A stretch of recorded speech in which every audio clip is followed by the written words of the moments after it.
students, welcome to ProTalent and I am Nitin Parmar. My dear students, SET was conducted on 6th of May this year, that is Symbiosis entrance test for various courses, whether it is a BBA course or whether it is a liberal arts course or whether it is a mass media course. This exam, Test 1 was conducted on 6th of May. The next exam is on 14th of May. In this video, I'm going to provide complete analysis of SET with expected cutoff and this will help you to prepare well for your 14th वाला examination, because then you will be in a position to find out कि ऐसी कौन सी चीज़ है जो आपने ध्यान नहीं दी थी, जो आपको अगले कुछ दिनों में ध्यान देना चाहिए. Overall paper was you can say as expected. ठीक है, रिटन एबिलिटी टेस्ट नहीं था जैसे अनाउंस किया था. 60 मिनट में 60 क्वेश्चंस थे. 6th ऑफ मे को ये टेस्ट कंडक्ट किया गया था. जनरल इंग्लिश यू कैन से 16 क्वेश्चंस थे, कॉन्ट 16 क्वेश्चंस थे, जनरल अवेयरनेस 16 क्वेश्चंस थे, analytical and logical reasoning 12 questions थे. ठीक है, ओवरऑल पेपर काफी इजी रहा.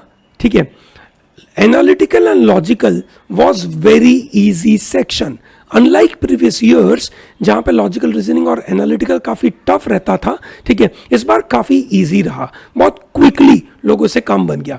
ठीक है, जो थोड़ा कॉम्प्लेक्स रहा लोगों के लिए वो था जनरल इंग्लिश, बिकॉज वहाँ पे बहुत बेसिक पे जाकर उन्होंने सवाल डाले थे, विच इज preposition, conjunction के ऊपर क्वेश्चंस बनाए गए थे. They were challenging for the students.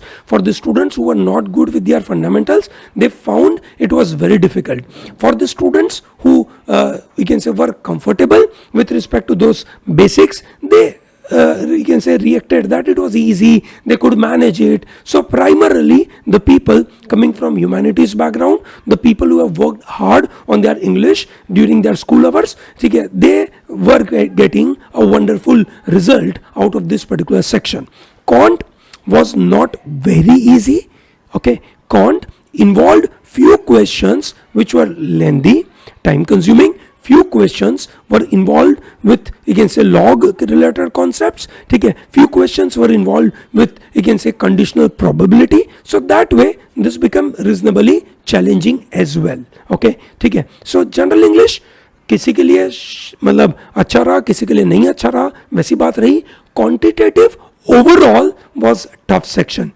General awareness was manageable, obviously for those students who have not at all worked on their general awareness, जिन्होंने जीके पे ध्यान ही नहीं दिया. if they are thinking कि भाई मैं अगले कुछ एक दो दिन पहले कुछ पढ़ाई करके चला जाऊं और मेरा जीके अच्छा हो जाएगा, तो obviously ऐसा तो नहीं हो सकता है. ठीक है, so overall paper was not very easy but not very tough. ठीक है, moderate one. Now coming to you can say what is a good cutoff, what would be a good attempt. So if I talk about general English, ठीक है, in English out of 16, 14 plus would be a good cutoff. Remember, out of this 4 section, there were few sections where you can score well.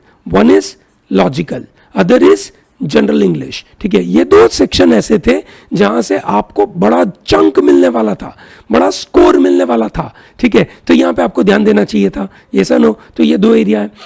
Can't में ज़्यादा समय डालने के बावजूद getting some around 14 plus would have been very difficult. 12 plus 13 plus could have been we can say manageable. While for GK ठीक है, वो तो वैसे ही 16 में से 16 तो आ ही नहीं सकता. कुछ लोगों का 10 आता है, कुछ लोगों का 12 आता है, कुछ लोग 8 पे आते हैं. तो यही 2 सेक्शन ऐसे थे जहां पे सबसे ज्यादा आप स्कोर कर पाने वाले थे. सही है ना, चलिए ग्रेट. तो अब हम देखते हैं कि अगर ये पेपर के बारे में मुझे अगले समय 14 तारीख को अगर तैयारी करना है तो मुझे क्या करना चाहिए. सबसे पहला जीके में मुझे स्टैटिक जीके पे ध्यान देना चाहिए. ठीक है, not just about current affair but also static GK. Okay, so that's very important. What comprise of static GK. Static GK comprise of longest, largest, ठीक है, biggest, the first one, the you can say those kind of stuff. ठीक है, that means कि देश में सबसे बड़ी river cruise या वर्ल्ड की सबसे बड़ी रिवर क्रूज कौन सी है.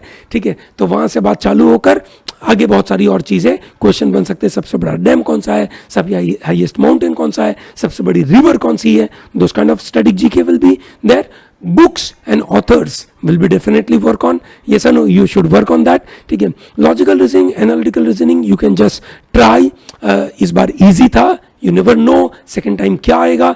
इंग्लिश के ऊपर आपको बेसिक ग्रामर के ऊपर ध्यान देना है, आपके प्रपोजिशन कंजंक्शन के फंडामेंटल्स के ऊपर ध्यान देना है, और मैथ के अंदर कैलकुलेशंस आपको ध्यान देना है. So overall if I talk about what will be the expected cut off, ठीक है. So if I go by let's say Pune का BBA course, SCMS Pune, the cutoff would be somewhere around 48 plus. At this score, you will get admission call, ठीक है, for interview. Okay, remember SET का weightage will be 50% and बाकी 50% weightage will be of your interviews. Remember that. Okay, Noida will be at 42 plus. SCMS Bangalore, Hyderabad, Nagpur, ठीक है, they'll be at somewhere around 38, 36 plus.